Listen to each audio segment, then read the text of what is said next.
স্বরাষ্ট্রমন্ত্রী অমিত শাহ সকালে বাসভবনে বৈঠক করেন একটি উচ্চ পর্যায়ের। অন্যদিকে এই মুহূর্তে স্বরাষ্ট্র মন্ত্রক তার অফিসে একটি উচ্চ পর্যায়ের বৈঠক চলছে এবং আর কিছুক্ষণের মধ্যেই পরিষ্কার হয়ে যাবে যে আজকের এই বৈঠকে ঠিক কি হলো। অন্যদিকে গতকালের এই ভয়াবহ বিস্ফোরণ একেবারে লালকেল্লার সামনে, তাতে 12 জনের মৃত্যু হয়েছে বলে এখনো পর্যন্ত খবর। ইতিমধ্যেই ঘটনাস্থলে ফরেনসিক টিম তারা পৌঁছে গিয়েছে। অন্যদিকে গতকালই আপনারা জানেন যে এই ঘটনার পরই এনএসজি কমান্ডো এনআইএ তারাও পৌঁছে যায়, তল্লাশি অভিযান চালানো হয়। এই মুহূর্তে সেখানে পৌঁছেছেন ফরেনসিক বিশেষজ্ঞরা।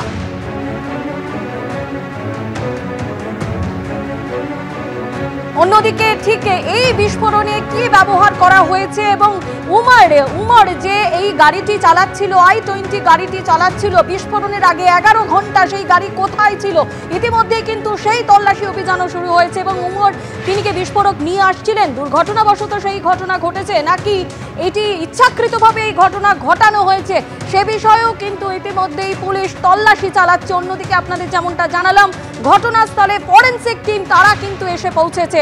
সম্ভবত অ্যামোনিয়াম নাইট্রেট ও ডিটোনেটর ব্যবহার করা হয়েছিল। প্রাথমিক তদন্তে এমনই অনুমান দিল্লি পুলিশের।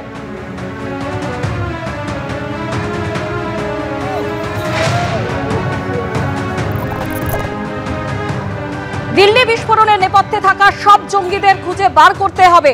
দিল্লি বিস্ফোরণ কাণ্ডে আধিকারিকদের নির্দেশ কেন্দ্রীয় স্বরাষ্ট্রমন্ত্রীর। যারা এই বিস্ফোরণে জড়িত, আমাদের এজেন্সি কি করতে পারে এবার দেখবে, হুঙ্কার কেন্দ্রীয় স্বরাষ্ট্রমন্ত্রী অমিত শাহের।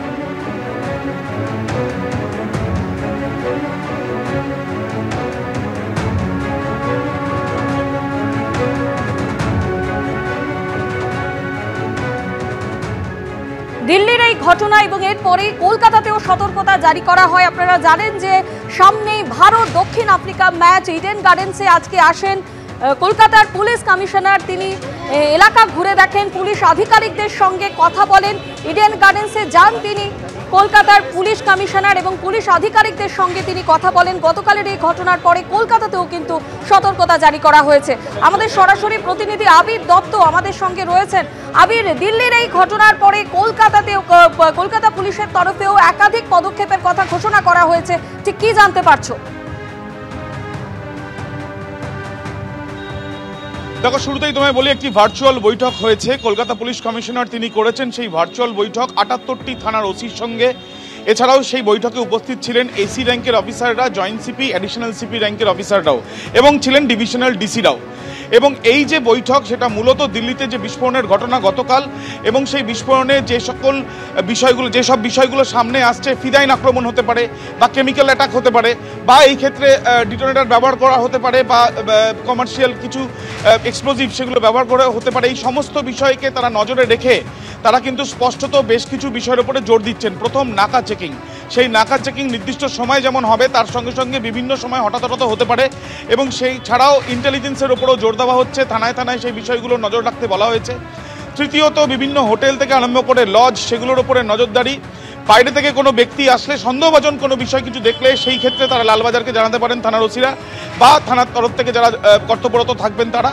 এছাড়াও একাধিক বিষয় নেওয়া হয়েছে সিকিউরিটি বাবদ বা নিরাপত্তার স্বার্থে, এমনটাই কলকাতা পুলিশ কমিশনার আজকে জানিয়েছেন। এবং মূলত আমরা জানি 14 তারিখে ভারত এবং দক্ষিণ আফ্রিকার যে ম্যাচ রয়েছে, সেই ম্যাচ অর্থাৎ টেস্ট ম্যাচ 5 দিনের, তার আগে ইতিমধ্যে দক্ষিণ আফ্রিকা দল এবং ভারতীয় ক্রিকেট দল তারা এসে পৌঁছেছেন এবং তাদের হোটেলে তারা থাকছেন। সেই ক্ষেত্রে নিরাপত্তায় বাড়তি ব্যবস্থা করা হচ্ছে।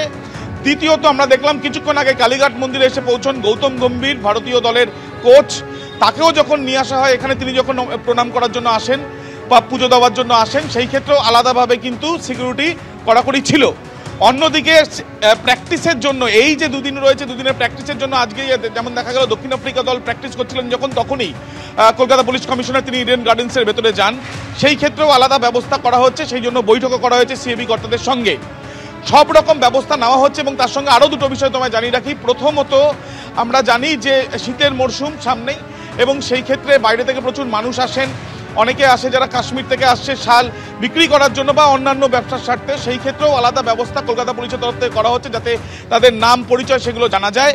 এবং দ্বিতীয়ত, উৎসবের মরশুম যেমনটা তোমায় বললাম, সেই ক্ষেত্রে প্রচুর মানুষের সমাগম, বিভিন্ন রাস্তায় বিভিন্ন জায়গায় ফেস্টিভ্যাল, সেই ক্ষেত্রেও কিন্তু ব্যবস্থা এখন থেকেই কিন্তু নেওয়া হচ্ছে কলকাতা পুলিশের তরফ থেকে, এমনটাই সূত্র মারফত জানা যাচ্ছে। শুধুমাত্র তাই নয়, কলকাতা পুলিশ কমিশনারের নির্দেশে অ্যাডিশনাল সিপি এসটিএফ তিনিও কিন্তু বেশ কিছু ইনপুটস যদি পাওয়া যায় সেই ক্ষেত্রে যাতে কলকাতা পুলিশকে দেওয়া হয় সেই বিষয় নিয়েও থানার ওসিদের জানান, এবং তার সঙ্গে সঙ্গে তাদের কি ফাইন্ডিংস রয়েছে প্রাথমিকভাবে তাদের বিভিন্ন রকম অনুসন্ধানে, সেই বিষয়টা নিয়েও কিন্তু তারা সতর্ক করেন এবং বিভিন্ন সতর্কতামূলক বিষয়গুলো নিয়েই আলোচনা হয় এই বৈঠকে। এবং তার সঙ্গে সঙ্গে গতকাল যেমন নাকা চেকিং চলেছে, আজকেও বিভিন্ন জায়গায় সেই নাকা চেকিং চলবে।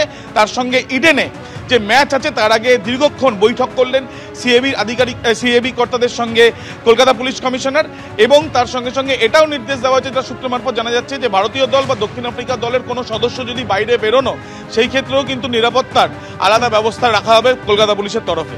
ধন্যবাদ আবির।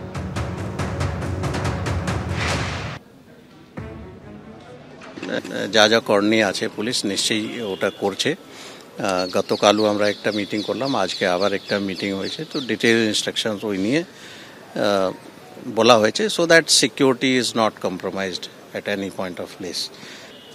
ওটা প্লেয়ার্স অ্যান্ড টিম ম্যানেজমেন্ট সবার অ্যান্ড ইনক্লুডিং দ্য যত ভিনু আছে যথেষ্ট সিকিউরিটি অ্যারেঞ্জমেন্ট করা আছে, আমরা আশা রাখছি ওটা নিয়ে কোনো ইস্যু হবে না। সব জায়গায় যথেষ্ট অ্যাকশন নেওয়া হয়েছে যাতে কোনো রকম कॉम्प्रोमाइज सिक्योरिटी ना हो, so adequate action has been taken. अक्टूबर के महीने में ही कुछ टेररिस्ट ऑर्गेनाइजेशन के पोस्टर्स जम्मू कश्मीर में बांटे गए। घाटी में इन पोस्टर्स को लेके पुलिस ने जांच शुरू की तो मुजम्मिल का नाम आया। मुजम्मिल गनी को जब पकड़ा गया तो उसके बाद पता लगा कि इसका बॉस तो उमर है और ये लोग बम बनाने की फैक्ट्री तैयार कर रहे हैं एक तरह से फरीदाबाद में। तो उसके बाद फरीदाबाद पुलिस और जम्मू कश्मीर पुलिस ने जब रेड किया तो दौज और फतेहपुर टागा गांव में इनकी फैक्ट्री पता लगी, इनका गोदाम पता लगा, बम बनाने का सामान मिला। उसके बाद उमर वहां से दौड़ आया, उमर मिसिंग हो गया। वहां से उमर भागकर दिल्ली आया, गाड़ी में आ गया। मुझे लगता है कि जो बम इन्होंने वहां बनाया था वो विस्फोटक अपने साथ लेकर आया और 3 घंटे यहां पर, जहां मैं खड़ा हूं इसके बगल में ही यहां सुनहरी मस्जिद है, इसकी पार्किंग में उसकी गाड़ी खड़ी रही। उसके बाद उसका क्या प्लान था ये पता नहीं चल पाया। वो किसके टच में था, फोन यूज भी कर रहा था या नहीं यूज कर रहा था, या फोन जो इस्तेमाल कर रहा था उसने फेंक तो नहीं दिया था डंप डाटा के जरिए, ये सब पता लगाने की पुलिस कोशिश कर रही है। लेकिन कुल मिला के फैक्ट्स सामने आ गए हैं कि कैसे आतंक के डॉक्टरों की ये फैक्ट्री का किस्सा जो है वो 2021 के बाद शुरू हुआ था कश्मीर वैली में, और ये डॉक्टर जब यहां फरीदाबाद और सहारनपुर आ गए तो उन्होंने उसे अंजाम देने की ओर बढ़ाया और इसी के चलते ये पूरा ऑपरेशन हुआ। एक्चुअल फैक्ट्स ये है, उमर मोहम्मद पकड़े जाने के डर से भागा और फिर यहां पर विस्फोट हो गया। एक कड़ी अभी नहीं सुलझी है कि उसने अपने आप को उड़ाया या गलती से ये विस्फोट हो गया, क्योंकि अभी तक की जांच में कहीं भी ये बात सामने नहीं आई है कि इनको बम बनाकर फलानी जगह पर उसको जाकर एग्जीक्यूट करना था। इनका इस चीज को, इस जगह को, इस आदमी को उड़ाने का प्लान था।